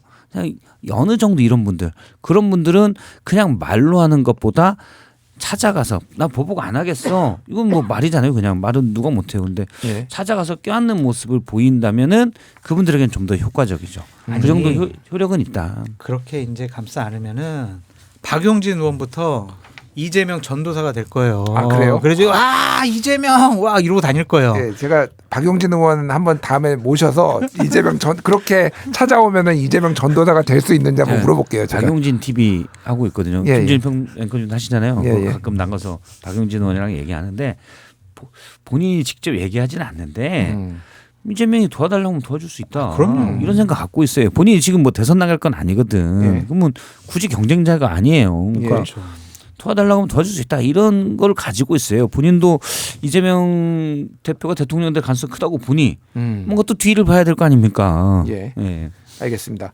그 여론조사 지금 굉장히 많은 여론조사들이 나왔는데 특히 이제 화제와 논란이 됐던 게 설 연휴 전에 특집으로 시사저널에서 이제 나온 거예요. 그래서 시사저널이 조원 시안에 의뢰해서 전국 만 18세 이상 남녀 1,006명을 대상으로 이제 조사를 무선 IDD 랜덤 방식으로 ARS 여론조사를 했고요. 응답률은 6.7%, 표본 오차는 플러스 마이너스 3.1% 포인트였는데, 자, 이 여론조사가 상당한 화제가 됐습니다. 왜 그러냐면은 김문수 양자 대결을 했는데 김문수 장관이 이재명 대표를 이겨버렸어요. 이런 일이 있을 수 있느냐? 자, 수치를 말씀드릴게요. 김문수 46.4, 이재명 41.8. 그래서 민주당이 뒤집어졌거든요. 이거는 좀 어떻게 보십니까? 이게 정말로 가능할 것인가? 불가능하죠. 저는 그러니까 여론조사를 보는 이번에 시사저널의 여론조사를 보는 두 가지 시각이 있을 것 같아요. 하나는 와 이렇게 김문수 장관이 높은 지지를 받아? 그러면 이게 이제 미디어에서 침묵의 나선형 이론이라고 이게 다수인가? 해서 애매한 분들에게 그래 탄핵은 그러면 잘못했나? 아니 계엄이라는 건 너무 명백한 민주주의에 대한 침공인데 그런데 이렇게 김문수 사과하지 않은 김문수를 지지하는 사람이 이렇게 많아? 내가 잘못 생각 이런 좀 헷갈리신 분들이 있을 것 같고 예. 또 한편에서는 어떤 생각을 할 거냐면 최근에 여론조사가 민주당과 국민의힘 지지율이 오차범위 내로 많이 나오고 대통령의 지지율도 좀 높아진 걸로 나왔잖아요. 다자 대결에서도 김문수 장관의 지지율이 조금은 올라가고 그런데 이번 거를 보고 나서 이거는 명백한 보수층의 과표집이구나. 이렇게 볼 수 있을 것 같아요. 그렇군요. 그러니까 응답률이 아마 6.5%인가 그런 걸로 알고 있는데 6.5%만 딱 하다 보니 나는 대통령 탄핵 절대 반대라는 극우 지지층 애들이 적극적으로 응했다. 극우 지지층 사람들이 응했다. 네. 제가 이거 숫자를 좀 말씀드리면은 1,008명이었는데요. 진보가 196, 응답자가 중도가 417, 보수가 323, 잘 모름이 70. 이렇게 지금 나왔습니다. 그러니까 보수가 좀 상대적으로 한 1.5배, 1,006명입니다. 죄송합니다. 예, 많은 것 같아요. 장선재 소장님. 저는 여론조사는 그냥 있는 대로 다 믿어야 된다고 생각을 하거든요. 그냥 과표집이라든지 아니면은 다른 쪽에서 대답을 드렸다 이런 거는 우리가 추측의 영역이거든요. 그냥 수치 그대로만 봐야 되는데 이번에 수치가 좀 이상한 부분이 전 두 군데가 있었어요. 어떤 게 이상했습니까? 먼저 중도층에서 예. 중도층에서 이재명, 김문수 해보니까 이재명이 45, 김문수 40이에요. 중도층에서 별로 차이가 안 나잖아요. 예. 그런데 우리가 김문수 후보 같은 경우에는 극우적인 인사다. 윤석열 대통령 편든 사람이다. 그 중도층에 외연확장이 없다. 그렇게 생각을 하잖아요. 예. 그런데 40이 나왔단 말이야. 그런데 여기서 또 양자 대결한 게 한동훈 대표가 있단 말이에요. 근데 예. 이분은 그래도 비상계엄을 막았던 사람인데 그래도 김문수보다는 중도층에 좀 더 소구력이 있지 않을까? 라고 우리가 평소 생각을 했는데 예. 오히려 더 낮아요. 33%예요. 중도층에서 7%를 김문수 후보가 더 많이 받았어요. 그렇군요. 이거는 좀 이해가 안 되는 수치다라는 것과 그러면 중도를 가장한 보수가 찍었다 뭐 이렇게 해야 돼요. 이게 ARS로 기계음이 들리니까 그냥 어떻게 생각하십니까? 그러니까 본인이 나이도 속일 수 있고 지역도 속일 수 있고 정치 성향도 다 그냥 하고 싶은 대로 얘기하면 돼요. 그러니까 우리가 우리가 과표집 됐다고 한 이분들이 적극적으로 자신의 의사를 여론조사에 반영하려고 한 거잖아요. 예. 그러면 이분들도 전략적으로 할 수가 있죠. 알겠습니다. 예, 소장님 우리가 말씀하시죠. 생각한 거랑 다른 결과 나서 좀 당황스럽고 또 하나는 호남의 지지율이에요. 김문수 후보가 25.9, 홍준표 28, 한동훈 21 나왔단 말이에요. 예. 홍준표 후보가 호남에서 28%를 얻는다? 이거는 상상하기가 어려워요. 그래서 시사저널의 저 여론조사는 좀 바이어스가 있지 않을까. 그렇게 조심스럽게 한번 말씀을 드려봐요. 알겠습니다. 자, 이례적이잖아요. 예, 그 추후에 저희가 한 번 더 두 분을 모시고 좀 이거 분석했으면 좋겠고요. 방금 소개해드린 여론조사의 자세한 내용은 중앙선거여론조사 심의위원회 홈페이지를 참조해 주시면 됩니다. 마지막으로 짧게 정치권을 향해서 좀 조언, 설 연휴도 맞았는데 이게 원래 한번 이 명절이 있으면은 또 한번 분기점이 되잖아요. 정치권을 향해서 조언 짧게 좀 해주시죠. 저는 일단 상식이 섰으면 좋겠고 너무 지금 극우 이쪽에 상식이 너무 벗어난 게 많고 그 다음에 앞서 이제 듣자 이런 얘기 하셨는데 예. 좀 서로의 의견을 존중하는 이런 게 좀 됐으면 좋겠어요. 저는 거울 보고 정치해라라고 말씀드려요. 예. 자기 얼굴 보고 정치 좀 해라. 맨날 상대방 보면서 제가 더 나빠요 막 이런 정치하잖아요. 예. 거울 보면서 내가 더 나쁜 부분은 뭐가 있을까. 자기 반성하는 정치하셨으면 좋겠다라는 생각이 듭니다. 알겠습니다. 이 두 분의 조언만 들어도 한국 정치가 훨씬 좋아지지 않을까 이런 생각을 합니다. 설 특집으로 준비해온 친구들과 논평들 시간 함께 해봤습니다. 나와주신 두 분 형님께 감사드립니다. 감사합니다. 고맙습니다.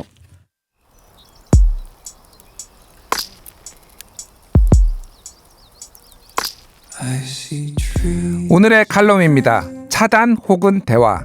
1월 28일 오늘은 이자영 사회부 차장이 부산일보에 쓴 말할 수 없는 정치 칼럼을 소개합니다. 나 엄마 톡을 차단했어. 엄마는 모르시겠지만 지인 A는 어머니가 극우 유튜브 채널에 링크나 기사 같은 걸 보내는 게 너무 큰 스트레스라 어쩔 수 없었다며 한숨을 내쉬었다. 얼마 전에 아버지와 함께 밥을 먹다가 정치 얘기가 나오는 바람에 크게 다퉜다며 울분을 토했다. 6.25를 경험한 노인, 박정희의 유신과 전두환의 학살을 기억하는 중장년, 눈 떠보니 선진국에 살고 있는 2030, 압축 성장한 만큼 다양한 세대와 경험이 공존하는 대한민국입니다. 이번 설 연휴 내 주장보다는 상대방의 얘기를 들어보고 이해해 주는 건 어떨까요? 지금 필요한 건 침묵이 아니라 건강한 대화와 합리적인 토론입니다. 1월 28일 화요일 오디오 매거진 김준일의 뉴스공감 발행은 이렇게 마치겠습니다. 라디오 본방송이 끝난 후에도 김준일의 뉴스공감 영상으로 만나보실 수 있으니까요. 유튜브에서 CPBC 라디오 검색해 주시면 감사하겠습니다. 저는 내일 오후 6시 3분에 다시 찾아오겠습니다. 함께해 주신 여러분 감사합니다.